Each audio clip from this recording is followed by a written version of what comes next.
OK. Alors, on va parler de population. Le terme population est un terme que vous avez vu en géographie. En géographie, maintenant, vous faites ce qu'on appelle de la géographie humaine. Donc, vous ne faites que ça, parler de population humaine. En sciences, la distinction qu'on veut faire avec population par rapport à espèce et par rapport à communauté, il va y avoir trois termes différents. Donc, vous savez qu'une espèce, ce sont des individus qui se ressemblent, qui peuvent se reproduire entre eux et dont les petits sont féconds.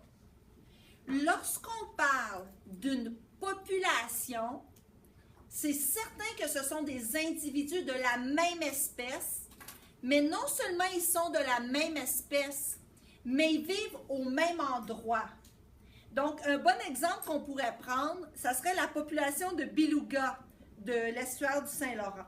Alors, au Québec, on a des belugas. Il y a des belugas ailleurs dans le monde. Donc, ils sont de la même espèce. Ils peuvent se reproduire ensemble. Sauf que ils ne vivent pas tout à fait proches. C'est un petit peu difficile de te reproduire quand tu es un beluga puis que ton amoureux beluga vit à 5000 km plus loin. OK? Donc, on va parler d'une population lorsque ce sont des individus d'une même espèce qui vivent au même endroit. OK? Alors ça va être important parce que les biologistes vont souvent s'intéresser à une population spécifique. Nous, ce qui nous intéresse au Québec, c'est pas juste de savoir est-ce que les belugas du monde entier vont bien. Nous, on est préoccupés par notre population de belugas. Maintenant, quand on parle de population, on parle d'un nombre, c'est un chiffre.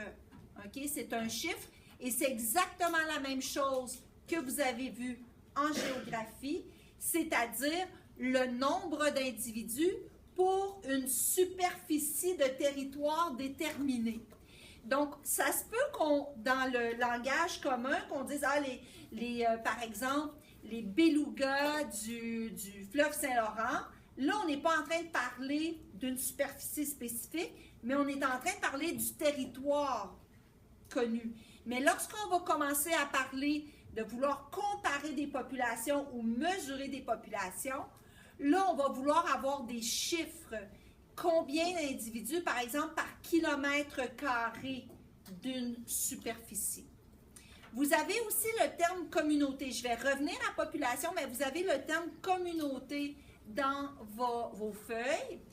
Alors, lorsqu'on parle des individus d'une communauté, bien là, on parle des différentes espèces vivantes qu'on retrouve sur un territoire.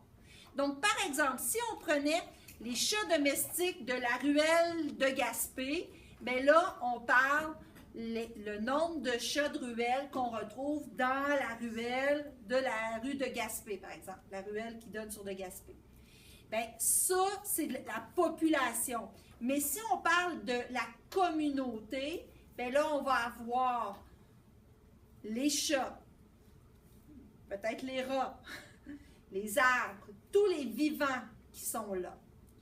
C'est la distinction entre le terme communauté et le terme population. Donc, avec votre document bleu, on va remplir la définition de population.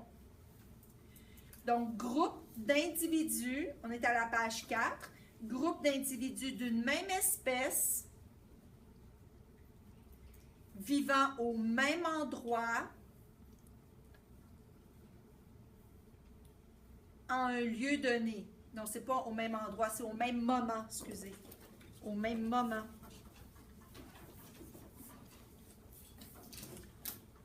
Au même moment, en un lieu donné. Parce qu'au même endroit, en un lieu donné, c'est pas mal répétitif, ça.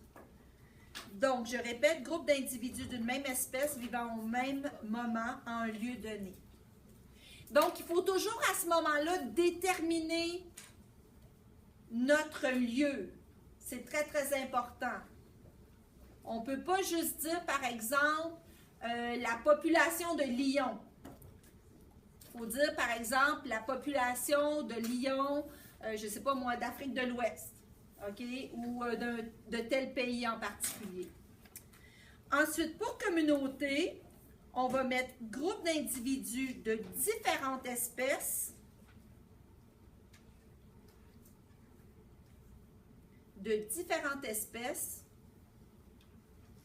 qui se côtoient dans une même région.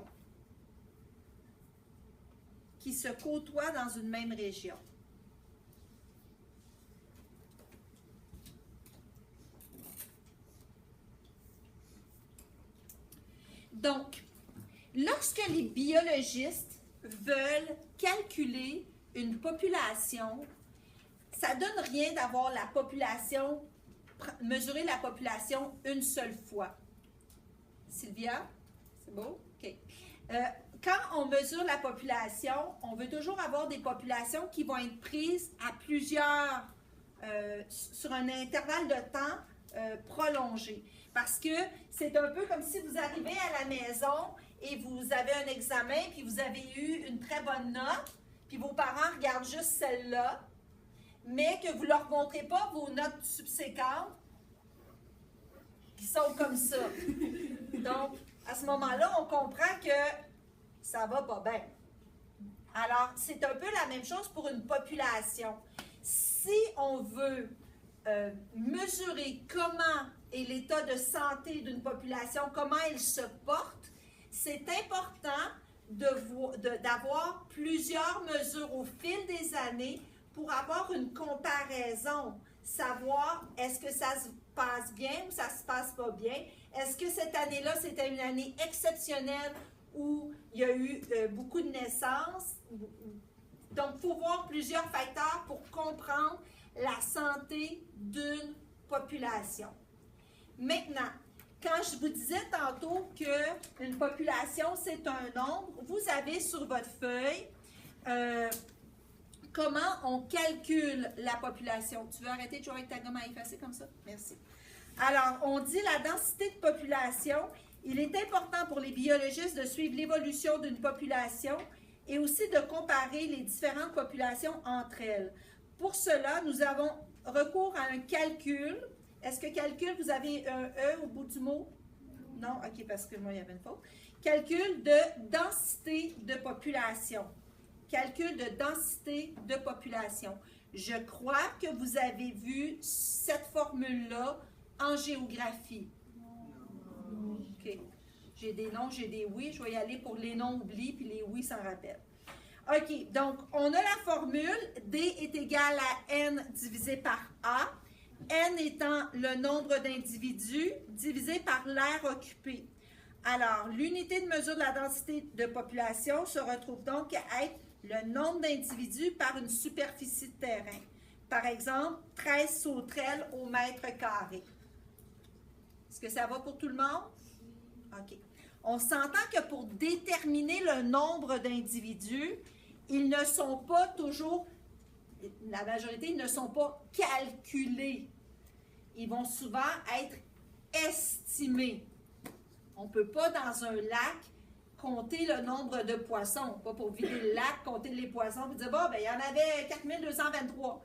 Ils sont tous morts, mais on va remettre l'eau, là, on le sait combien il y en a. On ne peut pas faire ça. Donc, ce sont des estimations. Les biologistes ont des moyens d'estimer à peu près combien il y a d'individus. D'accord? Mais c'est des données qui sont très, très importantes parce que lorsqu'on constate qu'une espèce est en déclin, bien, on va ensuite essayer de comprendre pourquoi et qu'est-ce qui peut être fait pour enfreiner ce déclin-là, diminuer le déclin. Et à l'opposé, des fois, il y a des espèces qui sont trop nombreuses et on va vouloir diminuer le nombre d'individus. Donc, à ce moment-là, il y a d'autres actions que l'être humain peut prendre. Et c'est rassurant de voir que l'être humain a été capable de faire marche arrière sur la densité de population de certaines espèces. On peut penser, par exemple, aux oies blanches au Québec. La population d'oies blanches a été il me semble que c'est les années 50, pratiquement menacée d'extinction. Et maintenant, je veux dire, la chasse est même reprise. Okay, merci. Donc, il y en a beaucoup, beaucoup. On va arrêter, on va reprendre pour voir quels sont les facteurs qui peuvent influencer la variation de population.